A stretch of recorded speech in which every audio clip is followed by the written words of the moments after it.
মান আহাব্বা সুন্নতি ফাকাদ আহাব্বানি ওয়া মান আহাব্বানি কানা মাইয়া ফিল জান্নাহ। যে আমার সুন্নাহকে মুহাব্বত করলো সে আমাকে মুহাব্বত করলো। নবীকে মুহাব্বত করেন, এটার দাবি হলো রসুলের সুন্নাহকে জীবনের জন্য আপনি আদর্শ বানিয়ে নেন। রসুল যেটা করেছেন আপনি সেটা করেন, এটা হলো রসুলের মুহাব্বতের সবচেয়ে বড় দাবি। রসুল যেটা করেন নাই এটাকে আপনি করিয়েন না, এটাই হলো রসুলের মুহাব্বতের সবচেয়ে বড় দাবি। মা আতাকুমুর রাসূলু ফাখুযুহু ওয়া মা নাহাকুম আনহু ফান্তাহু। রসুল যেটা নিয়ে এসেছেন আল্লাহর পক্ষ থেকে এটাকে আঁকড়ে ধরো, রসুল যেটাকে নিষেধ করেছেন এটাকে ছেড়ে দাও। এটা হলো রসুলের মুহাব্বতের সবচেয়ে বড় দাবি। আমরা উল্টাই ফেললাম, রসুল যেটা করে নাই এটাকে করতেছি, এটাকে আবার নিজেদেরকে নাম দিলাম আমরা আশিকে রসুল, আমরা সুন্নি। আমাদের দেশেও তো পাকিস্তান থেকে তাহের শাহ তৈয়ব শাহ আসবে, বিশাল মিছিল করবে, পুরা চট্টগ্রাম শহর ব্লক হয়ে যাবে। জামিয়া আহমদিয়া সুন্নিয়াতে বিশাল মিছিল করে শেষে ওখানে দেখ ফাগায় সবাই খাবে, উদযাপন করবে। এইসব কথা আমাদের বলা দায়িত্ব ইমাম সাহেব হিসাবে, নাইলে কাল কিয়ামতের মাঠে আল্লাহ আমাদের জিহ্বা কাটে দিবে। অনেকে এইসব কথা বললে রাগ করে, এটা আমি অন্তর থেকে মহব্বত থেকে বলি। মানা না মানা এটা আপনার বিষয়, বলার দায়িত্ব আমার। মানা না মানা এটা আপনার বিষয়, বলার দায়িত্ব আমার। আমি আপনাকে জোর করে মানাবো না, জোর করে এটা করেন, এটা আমার দায়িত্ব, এটা নয়। মুখে বলে দেওয়া হক কথা, এটা আমার দায়িত্ব। এক্সিকিউটিভ পাওয়ার আমার কাছে নেই যে এই বছর মিলাদুন নবীর মিছিল হবে না, উদযাপন হবে না, ঈদ মিলাদুন নবী হবে না, এটার জন্য আমি জিহাদ করবো, রাস্তায় নামবো, এগুলো আমার দায়িত্ব নয়। আমার দায়িত্ব হলো এটা আলেম উলামারা করেছেন কিনা, কোরআন সুন্নাহ মোতাবেক কিনা, হকপন্থী আলেম উলামারা এটাকে স্বীকৃতি দেয় কিনা, এটা ক্লিয়ার করে বলে দেওয়া, এটা আমার দায়িত্ব। আপনার মন চাইলে আপনি চলে যান, এটা আপনার ব্যাপার। এই যে জশ্নে জুলুসে ঈদ মিলাদুন নবী বলে নতুনভাবে একটা ঈদ উদযাপন শুরু করে দিল, এই কুসংস্কার থেকে আমাদের বিরত থাকতে হবে। ইসলামের শরীয়তে ঈদ আছে কয়টা? দুইটা, ঈদুল ফিতর, ঈদুল আজহা। দুই ঈদে খুতবা আছে, দুই ঈদে ঈদের নামাজ আছে। আমরা ঈদের নামাজ পড়ি না, মাঠে সবাই দেখে মতো খুতবা দিই। তো নতুন ভাবে আপনি একটা ঈদ প্রতিষ্ঠা করতেছেন ঈদে মিলাদুন নবী বলে। এই ঈদের খুতবা কই, এই ঈদের নামাজ কই? এই ঈদের খুতবা থাকা লাগবে না, নামাজ থাকা লাগবে না, সবাই মিলে ইয়া নবী সালামু আলাইকুম বললাম, এটাই ঈদের খুতবা, ঈদের নামাজ হয়ে গেল দাঁড়াইয়া। এগুলো সুস্পষ্ট বেদাত। এই শতাব্দীর সবচেয়ে বড় বেদাত হলো জশ্নে জুলুসে ঈদে মিলাদুন নবী। কোথায় পেয়েছেন এইসব ঈদে মিলাদুন নবী আপনি? যেটা রসুল করে নাই, সাহাবীরা করে নাই। তারা একটা কোরআনের আয়াত থেকে দলিল দেয়, কুল বিফদলিল্লাহি ওয়া বিরহমাতিহি ফাবিযালিকা ফালিয়াফরাহু। আল্লাহর ফজলে তোমরা আনন্দ করো, আল্লাহর রহমত পেয়ে তোমরা আনন্দ করো। বলছে এই রহমত থেকে নবী বুঝাইছে, অনেকে বলছে এই রহমত থেকে ইসলাম বুঝাইছে, শরীয়ত বুঝাইছে, দিন বুঝাইছে। আমি মেনে নিলাম এই রহমত থেকে নবী বুঝাইছে। তাহলে এই রহমত থেকে যদি নবী বুঝাই, তাহলে এই আল্লাহর রহমত পেয়ে তোমরা আনন্দ করো, এই আয়াতের তরজুমা কি? এই পর্যন্ত 1400 বছর পর্যন্ত কোন সাহাবীরা বুঝে নাই, কোন ইমাম মুজতাহিদিনরা বুঝে নাই, কোন ইমাম বুখারী, ইমাম মুসলিম, ইমাম তিরমিজি বুঝে নাই, ইমাম আবু হানিফা স্যার, ইমাম শাফি, ইমাম মালিক, ইমাম আহমদ ইবনে হাম্বল রাহিমাহুল্লাহ তাআলা আনহুম আজমাইন, তারা কি কেউ বুঝে নাই? 1400 বছর পরে এসে তুমি কোরআনের আয়াতের তাফসীর বুঝতেছো, এই আয়াত থেকে এই উদযাপনের কথা বলা হচ্ছে। বুঝেছেন আমার কথা? এই আয়াত থেকে যদি হয় ঈদে মিলাদুন নবী উদযাপন করতে হবে, তাহলে এই আয়াতের তাফসীর কি 100 বছর এত আলেমরা কোথাও বুঝে নাই?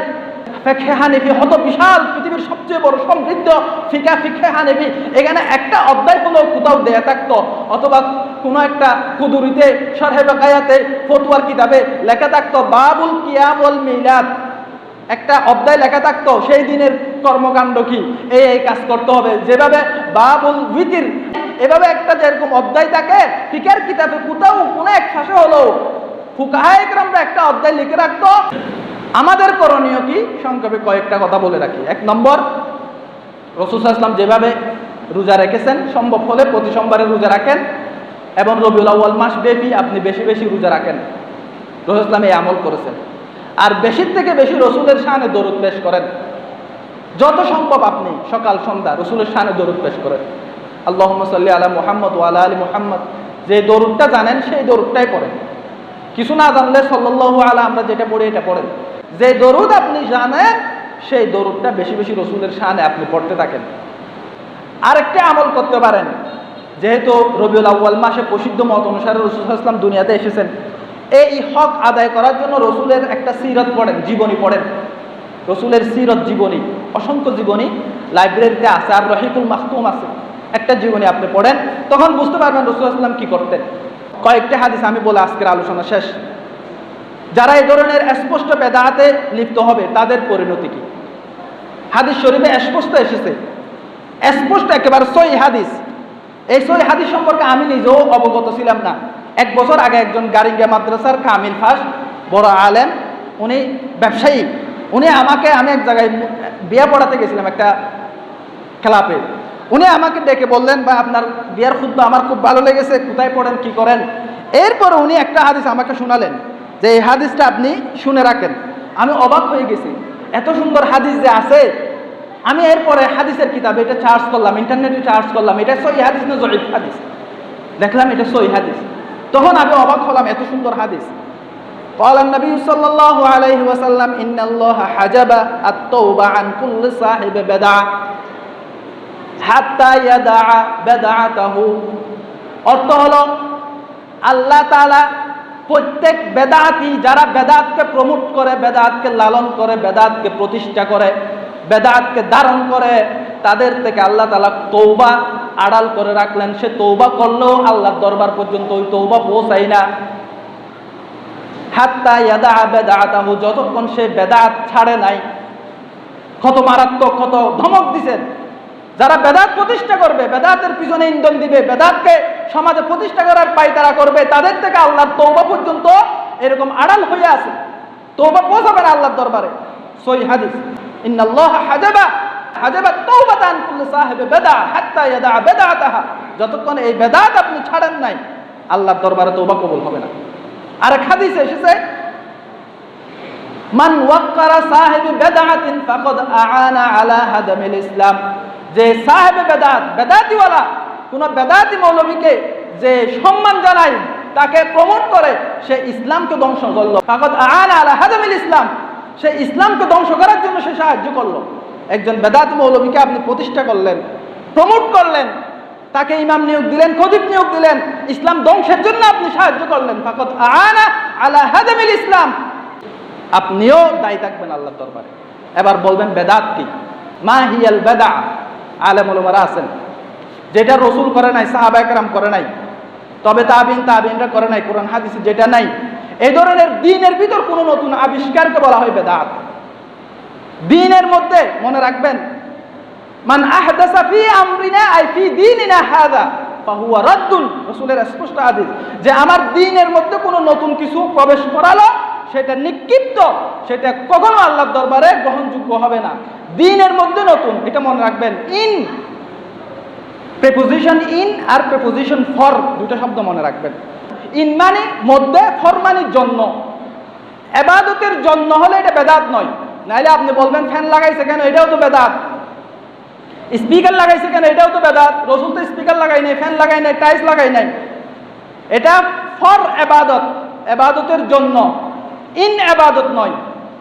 যদি ইন ইবাদত হয় এটা বেদাত, যদি ফর ইবাদত হয় এটা বেদাত নয়। কারণ আমরা ফ্যানকে বাধ্যতামূলক মনে করি না, ফ্যান ছাড়াও নামাজ পড়তে পারেন, কারণ না থাকলে আমরা ফ্যান ছাড়া নামাজ পড়ি। এই মাইককে আমরা বাধ্যতামূলক বানাই নাই, যখন কারণ এগুলো চলে যায় মাইক ছাড়া নামাজ পড়াই। এগুলো হলো যুগ উপযোগী পরিবেশ। আপনার ঘরে আপনি টাইলস লাগাইছেন, মসজিদে কেন টাইলস লাগাবেন না? নাইলে তো মানুষ মসজিদমুখী হবে না। আপনার ঘরে আপনি এসি লাগাইছেন, মসজিদে কেন এসি লাগাবেন না? এটা ইবাদতের অংশ নয়, এটা ইবাদতের জন্য। যদি ইবাদতের অংশ বানাই ফেলেন, যেটা আপনি বেদাতকে ইবাদতের অংশের মতো, কেউ বেদাত না করলে তাকে আপনি বয়কট করতেছেন, তাকে আপনি বিভিন্নভাবে ট্যাগ লাগাচ্ছেন, কখনো সলফি, কখনো ওয়াহাবি, কখনো আহলে হাদিস ট্যাগ লাগাচ্ছেন, এবং বেদাতকে আপনি সামাজিকভাবে প্রতিষ্ঠা করতে যাচ্ছেন। একটা বেদাত যে করতেছে না তাকে সাব প্রয়োগ করতেছেন, কত বড় মারাত্মক এটা পাপ। ইন্নাল্লাহা হাজাবা তাওবা আন কুল্লি সাহিবি বিদআ হাত্তা ইয়াদা বিদআতাহু, যতক্ষণ বেদাত ছাড়েন না আল্লাহ তওবা কবুল করবে না। ইমাম সাহেবের কাছে এক্সিকিউটিভ পাওয়ার নাই, ইসলামী হুকুমত থাকলে ইমামের সাথে গার্ড থাকতো, পুলিশ থাকতো অস্ত্র নিয়ে, ইমামের যেটা কথা এটাই 100% বাস্তবায়ন হতো। দেশে ইসলামী হুকুমত নেই, ইমামকে নিয়োগ দিছে সামাজিকভাবে বিভিন্ন কমিটি এবং বিভিন্ন মানুষ, তাদের এক্সিকিউটিভ পাওয়ার আছে, ইমামের এক্সিকিউটিভ পাওয়ার নেই। আমাকে কালকেও যদি বলে এখানে সবাই মিলে একটা আমরা বেদাত করি, আমি ফিতনা এড়াতে এটা করবো, ইবাদত হিসাবে নয়, কিন্তু আমি এরপর আবার বলে দিব এটা বেদাত, এটা থেকে আমাদের বিরত থাকা দরকার। আমি করা মানে এটাকে আমি সম্মতি দিছি এটা নয়, আমি ফিতনা এড়াতে, কারণ এক্সিকিউটিভ পাওয়ার আমার কাছে নেই, এটা ফিতনা এড়াতে আমি অনেক সময় পরিস্থিতির শিকার হইয়া, আলেম উলামারা, সাইদি সাহেব আল্লাহ ব্যস্ত নসিব করুক আল্লাহ, অনেক সময় এরকম পরিস্থিতির শিকার হইয়া অনেক বেদাতের ছোটখাটো বিষয় উনি অনেক সময় করেছে, কিন্তু আলটিমেটলি যখন ওনাকে প্রশ্ন করা হয়েছে উনি বলে দিছে এটা সুস্পষ্ট বেদাত। তা আপনি একদিকে বলতেছেন আমি সাইদি সাহেবকে মানি, আবার আরেকদিকে বলতেছেন না আমি এটা বেদাত, এটা ছাড়তে পারি না, মানে বিচার মানে তালগাছ আর